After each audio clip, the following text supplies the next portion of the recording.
Hello and welcome to Sustain, the podcast where we talk about sustaining open source for the long haul. Who are we? Where did we come from? Where are we going? Where is the proper Jupyter notebook that we should actually use to understand how we could do that all better? Excellent questions for today. Very excited to talk to you. I am your host, Richard Littauer, solo hosting today. Hope that's okay. If you really would prefer to hear other people, send me a line, podcast@stoss.org. Never asked that before, but why not? But my guest today should fill all the space needed that my other hosts have left me. So I'm very excited to have her on. We have Malvika Sharan. Malvika, how are you doing? Doing really well. Excellent. It is really cool to have you on. We first met a few months ago at a funder meeting for data sciences, research, academic software and stuff. But I think we actually previously met online at some point to talk about the Turing Way, which is where you work. So you are a senior researcher and open research and community manager at the Turing Way, and you're also the co-director of OLS, which is previously Open Life Science. We can't do two things at once. So number one, what is the Turing Way? Yeah, just want to go back to when we first met. I think I met you online and I met you in person, but I didn't recognize you until you started to talk. I'm like, you are. Oh, no. Yeah, no, so you do have like a very familiar voice in my network. People listen to you a lot. And there were a lot of people you have interviewed and I asked them for tips and they all talked about you. They talked about Paul, how amazing you both are, very professional. So thank you for making our days and commutes more entertaining. Sure. Talking about the Turing Way, Turing Way is a community collaborative effort in the space of open science and data science. It was founded by Kristie Whittaker in 2019. I joined her later that year as a community manager. Been working in this project for now about 4 years. I am a co-lead now for the project and loads of evolution have happened. And we have been working with really great group of team members and the community. And it's a joy place for all of us. I'm very excited to talk about it with you today. What is it? What is it? Yeah, it is quite difficult to explain it. So the project started as a book. It was always created in the open on GitHub with a group of people who wanted to make data science more open, accessible, reproducible, ethical, collaborative, inclusive, all kind of good things that we want data science to be for the world. The project was launched in 2019 at the collaboration workshop of Software Sustainability Institute with 3 chapters. And the book has since expanded into 5 guides with 300 chapters, 450 co-authors, 5,000 monthly users all around the world. And of course, the book itself is a thing that people look at and come to work on, to read. But once they are there, there's a community which is absolutely wonderful. They are having conversations about practices that they want to promote in the world. They are activists. They are talking about changing incentive system, recognition system, building alternative models for open scholarship, making world more accessible, talking about accessibility of all forms. This is a place where I continue to learn about different things. I never saw myself a person in AI, but now just by being around people who are so passionate about AI and ethics and talking about all the good things as well as all the harmful things AI is doing in the world. So this is definitely a place where different communities convene and exchange their ideas. And that's definitely a space that I feel the Turing Way has been occupying in open science. Excellent. So very much open science today. Now, when you talk about a book, you don't mean a hardcover, boring, stale, leather-bound book that's on a shelf somewhere. We're talking about a Jupyter notebook. It's a documentation book that's online. It's really accessible at the-turing-way.netlify.app.index.html. So it's like an online guide. It's very much a read the docs type thing, right? Yeah, it's a Jupyter book.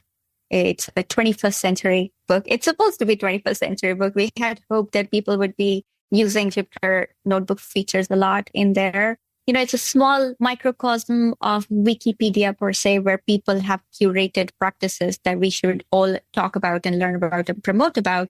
And it's also an evidence that different organizations can show to their own organization and talk about the importance of practices and investment in it, right? So because this requires a lot of work, it needs to exist, it needs to involve different groups of people, it needs to have community manager and project manager. So there's a whole open source that's happening in the project. The project itself is built on a lot of open source technology. There's a lot of advocacy in open science that the book is doing. The book is a hard word to explain for the Turing Way. It's definitely not hardcover, but it could be something else in 5 years. And we're very curious to see where this is going to go. So I'm looking at the table of contents. I see a guide for reproducible research, a guide for project design, for communication, for collaboration, and for ethical research, and then a community handbook. So I guess my first harder question is that I love that it's open source itself, that it's all written collaboratively online using GitHub. That's amazing. And that you're using the idea of let's all be transparent. Let's work on this together as a community. I'm not seeing a guide for open source. So I know that this is for data science. Can you tell me where the Venn diagrams of the content around open source match up with data science? I would say the Turing Way is a sneaky open source. When you come into the Turing Way, we don't expect that you already know about open source or you see yourself as an open source practitioner. But once you come into the Turing Way, there are community meetings that are happening. There are collaborative events that are happening. There are work on GitHub, and people start to learn about different things that people in open source communities do. And just by the nature of stepping into this world, they are now part of open source community before they even understood that this is an open source project. And also the side effect of that is that these people are not entirely Turing Way community members. They come from other communities and other projects, and they can take these practices back into their own work. So the Turing Way is promoting these open source ways of working. We don't talk about open source itself because we kind of have this assumption throughout the book that the project that you're working on, no matter what kind of contributor you are in data science, it's your responsibility to make sure the project is done reproducibly, it is open, it is collaborative, and here's how you can do it. But we also understand there's resistance about open science and open source in places such as people working in sensitive data, in government, in health, in private companies. And we want them to use this project as well. We want them to promote open source in the way that they can, but also understanding the limitation that they have to navigate. So we do have a chapter on open science, open source, open practices. We have just designed this book with unspoken rule that, we think that you are going to love open science and open source and you're going to do it throughout your work. And we understand that some places you might not be able to do it. So here is FAIR principle that you can apply. Et cetera, et cetera. Okay, cool. So very much more from the open perspective of this is all open work. It's all related. It's all interstitial. It's all interconnected. And if you're doing open science, open source should be part of that because it leads to better reproducibility, et cetera, et cetera. So that's lovely. Absolutely. There's one question I have now I'm going to ask, which is why Turing Way? Yeah, it's a historical name. It sort of comes from a story that Kristie told me. So Kristie Whittaker, who's a director of tools, practices, and systems at the Alan Turing Institute, she joined as a research fellow here. And she was working with another person called Martin O'Reilly, who's the director for research software engineering group at the Institute. And they were talking about what do we want this book to become? And they wanted to make practices available for people that promotes reproducibility in all kind of work. And they said that if we can't do it at the Alan Turing Institute, which is the National Institute for Data Science, who else can? And therefore, they gave this name the Turing Way. And at the time when they wrote the Turing Way, they were thinking about this way or that way. And then I joined and we're like, okay, let's imagine what this way looks like. And we changed the way as a journey, as in that it's not about the right way or wrong way. Here's all the things that you can do. And let's take one step at a time and enjoy this journey of making things as open as possible, as reproducible as possible, and as collaborative and inclusive as possible. So this reinterpretation has ended up becoming our logo now, which is Way, it's Pathway. Cool. Okay, great. Now, when you talk about people get involved in the community of the Turing Way, so it's a Jupyter notebook. Does that mean that everyone who opens an issue is part of the community? Assume you have community calls and you have events and workshops. What does community look like? How is that shaped? Yeah, it's a very good question. I remember Anna Cristalli, a colleague of ours from Software Sustainability Institute, she used to talk about that, sometimes it happens that you don't think you're part of a community, but you are part of a community. It's just someone didn't tell you that you are part of the community. So that's what I feel like happens in a lot of open source. when people open an issue that they are not necessarily thinking about that I want to be part of this community. They're just random people who are kind enough to tell us that something should be improved. And I want to take my time and tell you what should be improved. And maybe I can offer you time to change that.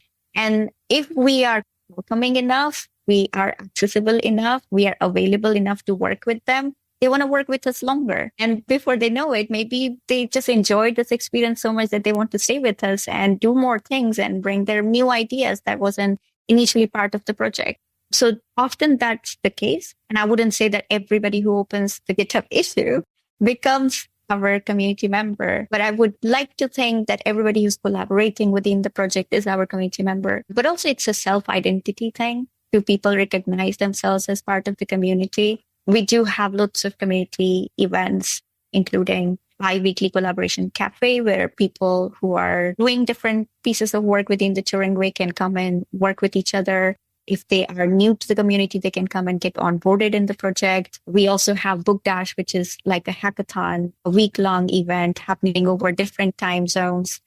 People collaborate on writing chapters, improving infrastructure, talking about practices, be creative. And we have been also hosting fireside chats, which are cross-community conversations about challenges without necessarily finding a solution for it. So we just came out of a yearly review meeting, and we've been reviewing what event we should keep, what event have we not done, where have we done better than last year, what do we want to improve. And we definitely think that there's a lot of workshops and trainings that community members are doing that needs to be sustained and supported, because there's also this part that we can't just write practices and assume that this is happening. We need to provide those spaces for people to learn about them and practice them and then bring it back into their own project. So yeah, there's always something new happening in the Turing Way, very emergent space, where Kristie likes to talk about emergent strategy, which has been a huge source of inspiration for us in building the project and the community itself. What do you mean by emergent strategy? Emergent Strategy is a book written by Adrienne Mary Brown, who's an author, activist, facilitator who lives in the US and has been talking about social movement and activism for many, many years. And she wrote this book with few concepts that have become really integral to the Turing Way, promoted by Kristie and promoted by some of our other committee members in the Turing Way. And some of the concepts that are as simple as small is good, large is reflection of small, change is constant, trust the people, move at the speed of trust, what you pay attention to grows. So these are some of the concepts that she has talked about, and it's very much aligned with the kind of community that we want to build. Well, I've just bought that at my local bookstore, so that's cool. Looking forward to reading that and taking a look. You mentioned sustainability of the projects. I have two questions there, which I want to ask, and I'm going to start with one of them, which is, how do you make the Turing Way sustainable as an open source project? Are you grant funded? Is it hard money, soft money? Is it donations? Works for you? And how much staff do you have? Yeah, it is a very good question in the current climate where open source funding is so scarce. We're very fortunate that the project has been from the very beginning funded by the Alan Turing Institute as an organization. The Institute's mission is to promote data science for the social good. And the Turing Way is something that has become a flagship project.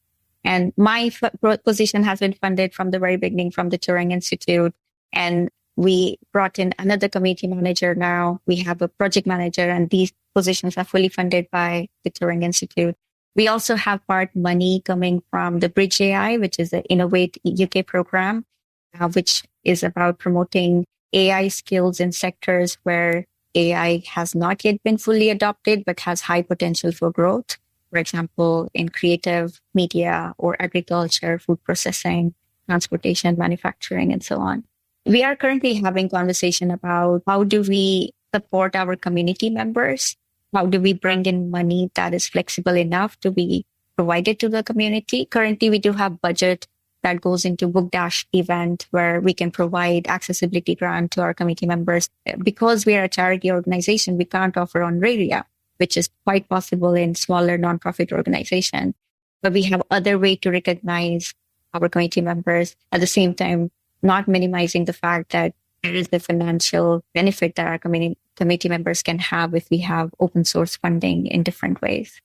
Alan Turing Institute is larger than I thought it was. I thought it was just a nonprofit that was set up, and it's not. It's a National Institute for Data Science and Artificial Intelligence from the UK itself. So you're funded by taxpayer money originally? Yeah, quite a lot of that. We also got funding in the past from private industries. We have collaboration with organizations like Roche Diagnostic. We have collaboration with Accenture.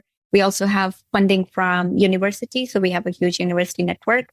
But yeah, large amount of money is government funded, definitely taxpayers' money. And therefore, the conversation around open source and open science is so much more important for us.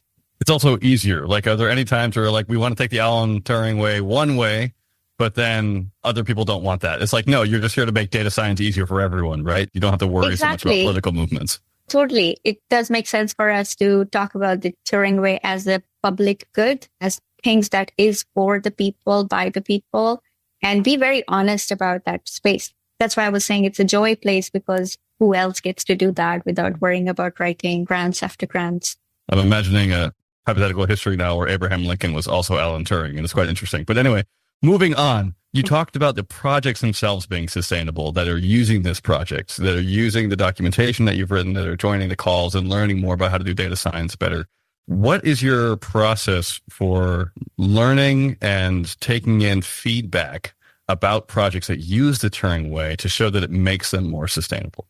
So for 4 years, I worked with a lot of community members who would write me emails saying that, oh, I used your project to show it to my organization, and now we have built a version of it for my own organization. We also had organizations like eScience Center from Netherlands who said, we have an internal guide, but we think the Turing Way is more open source, and we think it is more maintainable by community. Therefore, we've decided that every 6 months we're going to create our practices and put it in the Turing Way. And then we have some sort of interoperability between different projects that is happening with the Turing Way. We have a project called Environmental Data Science Book, which is a sister project of the Turing Institute, where Alejandro Cook and his team, they decided to write case studies in executable notebooks from the environmental data science research.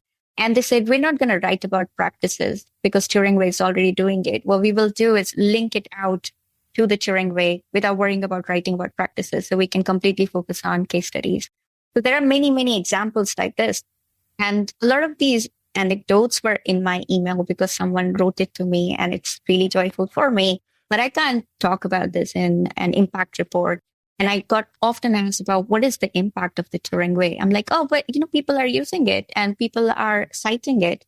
But that is not the impact, according to some people. I think that's quite impactful. So one of the things that became urgent for us is to capture these evidences more in public and get these organizations to talk about their experiences more in public.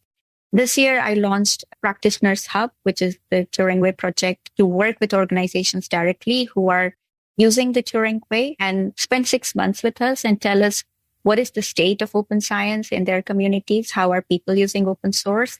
Has it been beneficial? What has been challenging? And I brought together 5 organizations. One is Office of National Statistics, British Antarctic Survey, Genomics England, BG Hall, and Energy System Catapults.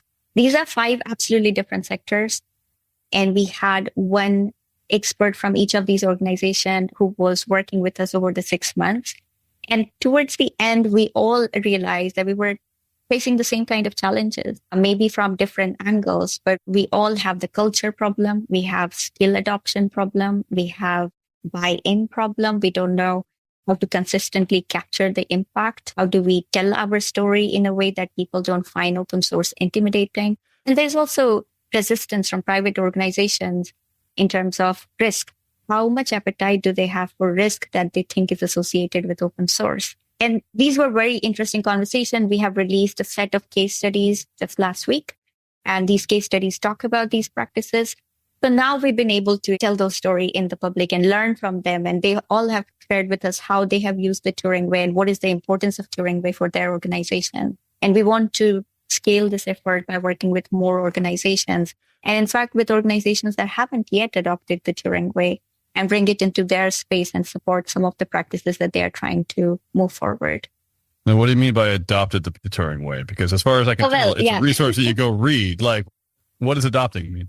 When I say the Turing Way, I mean adopted the practices of open, collaborative practices ethics, inclusive practices in data science. I've merged them into all as Turing Way practice, but actually that's just a jargon that is in my head and isn't a reality and shouldn't be. Actually, we are trying to promote what other people are doing. It's just we have terminology or an umbrella under which we can put it.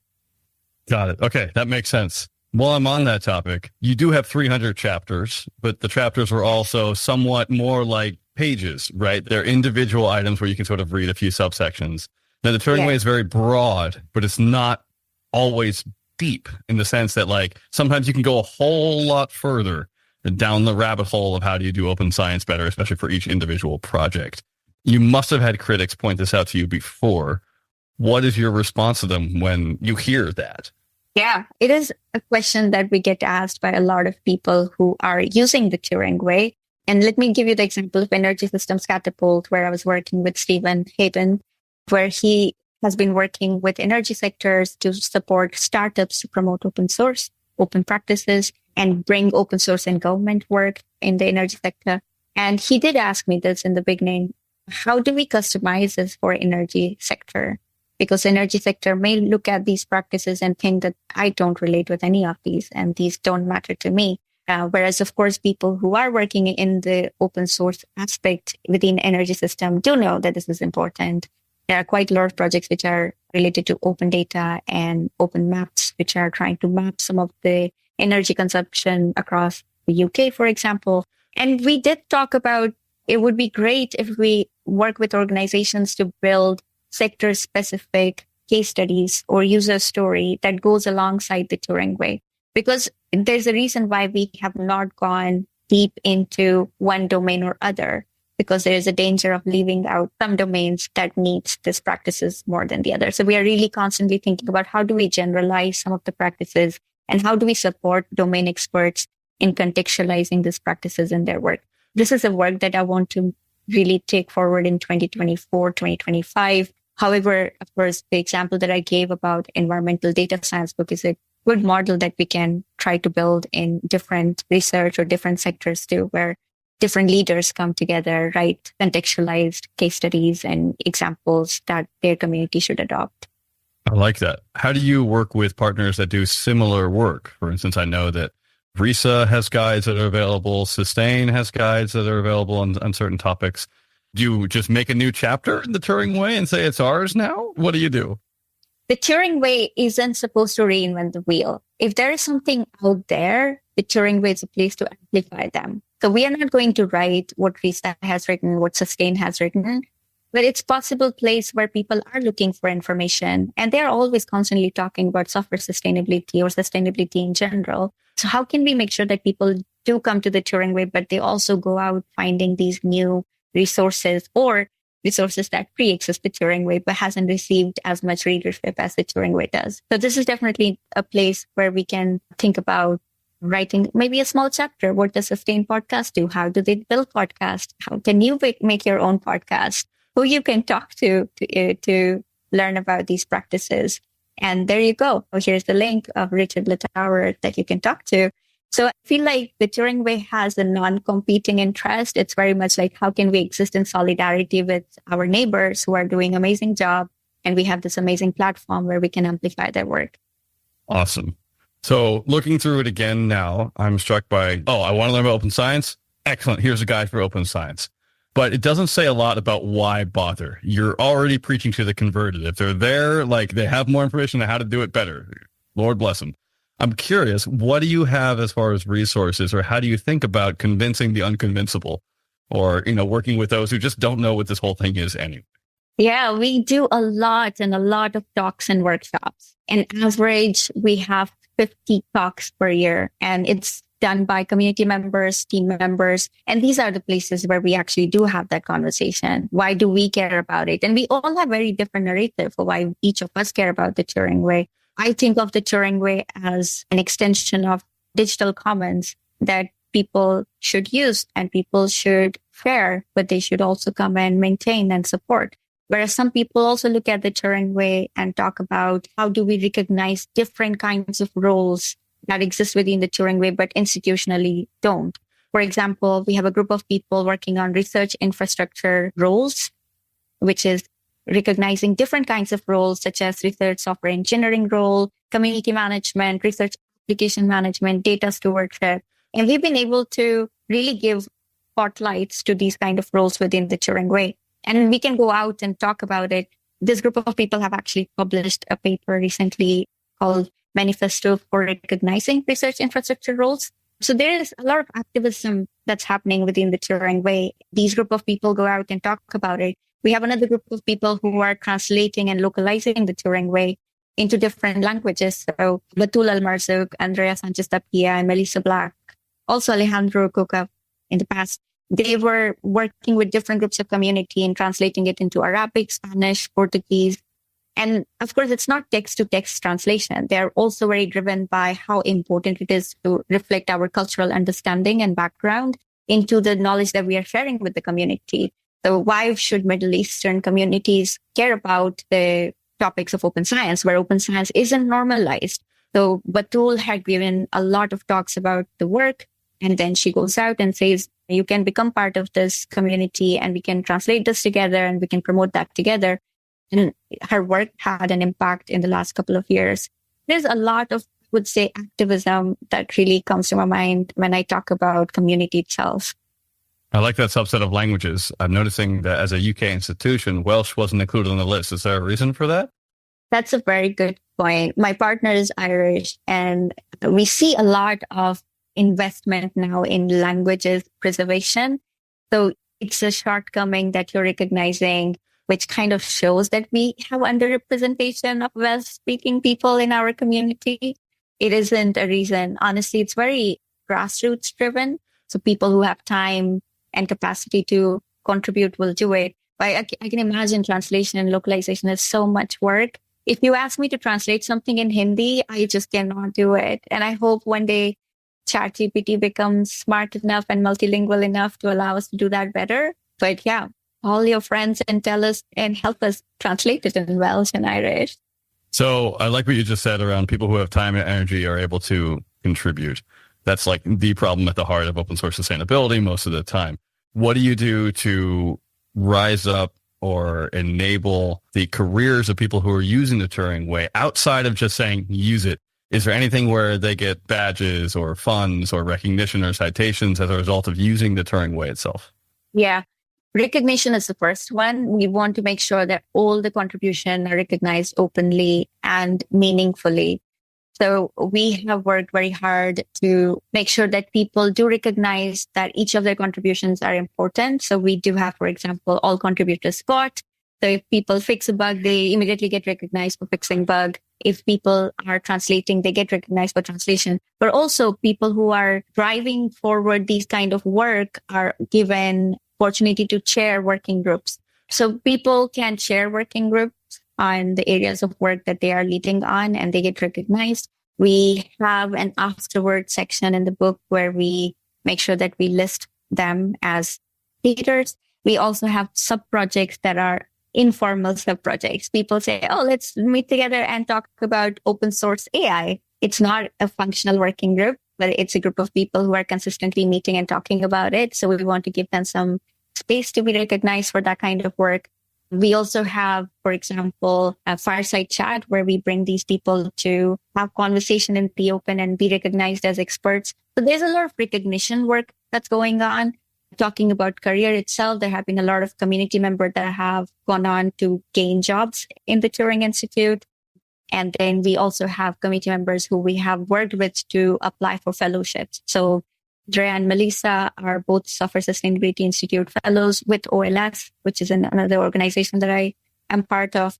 So there are a lot of different kinds of work that we are doing. We're also applying for funds now. Of course, we've not been fully successful because there's not much opportunity for us to apply for open source fund. But when we do, these are so highly competitive that we have just not gained any. But recently we received some funding from Society of RSC to support our accessibility chair, Liz Hare, to run workshop on accessibility for visually impaired researchers. So there are different kind of things we're trying to do. I often listen to your podcast to hear what people are doing and figure out if we can implement that in our work. So yeah, I'm all for recognition and being fair to our community and making sure that they're given the space that they need And the kind of recognition we're giving is meaningful for them. It's not just sufficient for me to say that I have given you shout out here, but actually recognizing, do you actually value it? Is it meaningful for you? And of course, going back to the point, it does not pay their rent. So at the end, we do need to figure out their community members who are not engaging because their time is too precious and we're not able to compensate for that. I want to go a bit deeper on that. So you noted that it doesn't pay their rent for contributors. That's accurate, right? A lot of open source work is work that you do on your spare time that may help your career or it may not. It's really, really difficult. Can you talk a bit about how you see that at the Turing Way? How do you make sure that it's not an extractive community, but actually supports the fundamental part of every single person's job, which is ultimately like feeding themselves and their families? I believe that volunteerism has a huge role to play in building amazing amount of skills that we don't traditionally gain in education system. I personally don't think I would be here if I didn't have the opportunity to work with open source community in a volunteer capacity, find my own passion, right? Like, what do I care for? Where do I think my work should go? What impact do I want to see in the world? And I get to choose that, right? Like when someone pays me, I often don't get to choose what I work on. Though, of course, luckily I do get to choose a lot in my job, but it's not the classic case. So we want to make sure that the Turing Way provides the space for similar kind of conversation to happen, that people want to have, that people have the freedom and choice to contribute and work on things that they find meaningful and that they see the impact of their work immediately. The part about compensating in money is a piece of work that we are doing in OLS. I could happily talk about more, but I do also see this world in organizations like the Turing Way, Turing Institute, but also universities where funding is towards a research. And also the organizations are not often set up to give out honoraria. So for example, our admin cost would be very, very high if we start giving money to everybody. But there is also recognition that students don't get paid a lot. So maybe we should pay them hourly fee. And there is some space for those kind of work. At the same time, we have also created accessibility grants. So if we are asking people to work with us during Book Dash, for instance, we want to make sure that they have access to childcare support or any kind of funding that they need during that period of time. So we've had community members who generally cannot contribute to the Turing Way on day-to-day basis, but they look forward to Book Dash because they know that they have support during that particular week. And we can do more of that. I think we're doing what we can with the system that we have. But just coming back to organization like OLS, which is a nonprofit grassroots community, we have an infrastructure that we have built with the mentality that we want to use it to be able to recompense our community members. And since we got the money in 2021, we've been able to pay our speakers, our mentors, our mentees. But that's a very privileged space. And also we don't have infinite number of money. We will run out of that money and we will have to apologize our community and say, sorry, we cannot any longer pay you. But at the moment we can, and we want to keep that culture going. And as a small organization, OLS is looking for what does that look like for us to be sustainable that way. I would love to talk about that more, and also to talk about, I mean, you mentioned AI at the beginning. It'd be really cool to dive into that. There's a whole ton of stuff that we didn't get to as an actual content of the Turing Way, for which I apologize. That's just how it's going to have to be because we are running up on time. So if I go to the Turing Way website now, I see the document, which is really, really useful. What I don't see is a blog or like, here's how you get involved in like updates that have been happening recently. Can you tell me where I can track that sort of progress?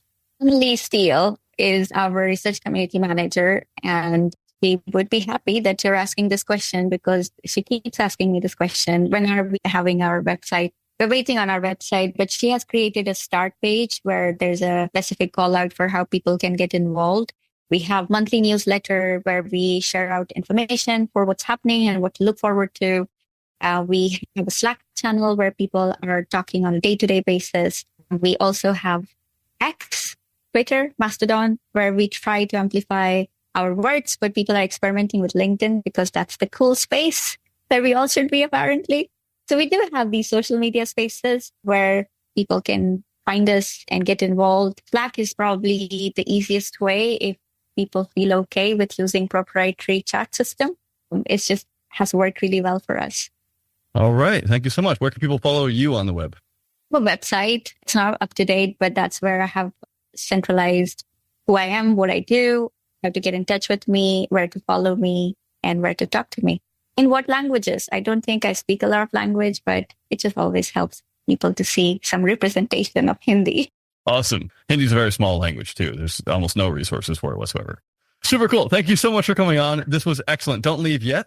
Now we have the part of the show called Spotlight, where we highlight other people or projects that we think just need a little bit of light or love shed on them.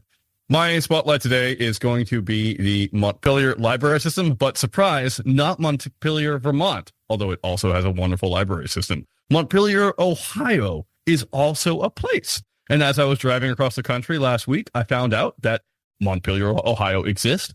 And where would I go in Montpelier to learn more about it? Obviously, the library, where the librarians were super helpful and awesome. If you ever want to just learn about a small town, go to the library and ask, do you have anything on your town that I could learn about? They gave me a book.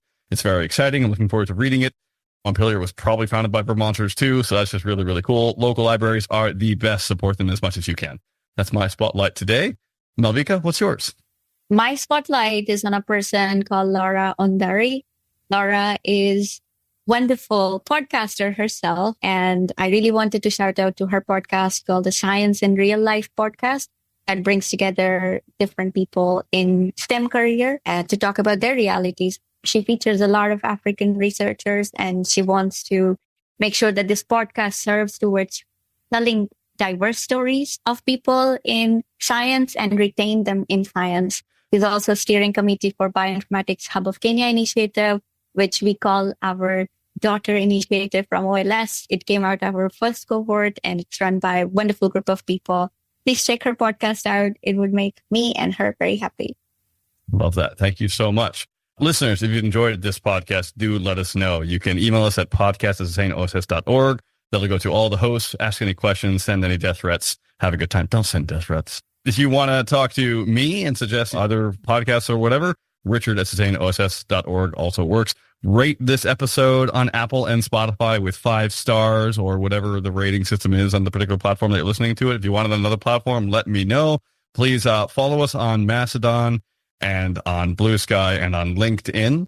Also, we have a Discourse, that's sustainoss.org, where you can talk to other people in the community. Really good place to drop stuff if you just want thoughts, because there are a lot more lurkers than you would think. So please join us there. If you want to see the show notes for this episode, go to podcast.sustainoss.org. And if you would like to hear more episodes in the future, talk to your funders or your boss or your wallet and go to opencollective.com/sustainoss. And please donate some money, because this is entirely funded by, I guess, you in the future, inshallah. So that would be really, really dope. Thank you so much for listening. Malvika, thank you so much for coming on. This is a great conversation. I really enjoyed learning more about the Turing Way and asking hard questions and being like, oh, okay, cool. Yeah, that makes sense. You thought about that. So thanks again. And I hope it continues to grow and wend, I guess. Thank you so much. This was a really delightful conversation to end my year with. Woohoo! Happy holidays.